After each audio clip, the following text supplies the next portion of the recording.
चटपटे chicken पकोड़े की recipe. अज्जा: बोनलेस चिकन आधा किलो, चावलों का आटा 2 खाने के चम्मच, अजवाइन आधा चाय का चम्मच, सफ़ेद ज़ीरा 1 चाय का चम्मच, बेसन 4 खाने के चम्मच, मस्टर्ड पेस्ट 1 चाय का चम्मच, नमक 1 चाय का चम्मच, लेमन जूस 2 खाने के चम्मच, कुटी लाल मिर्च 2 चाय के चम्मच, चाट मसाला आधा चाय का चम्मच।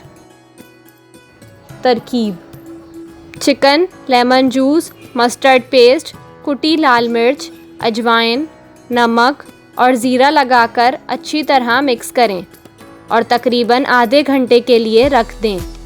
फिर मसाले लगे चिकन में बेसन और चावलों का आटा डालकर मिक्स करें और ज़रूरत समझें तो थोड़ा सा पानी शामिल कर लें।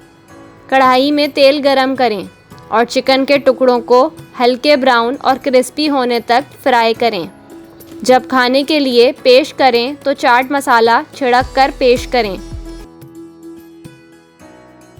मज़ीद मज़ेदार खानों की रेसिपी के लिए हमारे चैनल को सब्सक्राइब करें।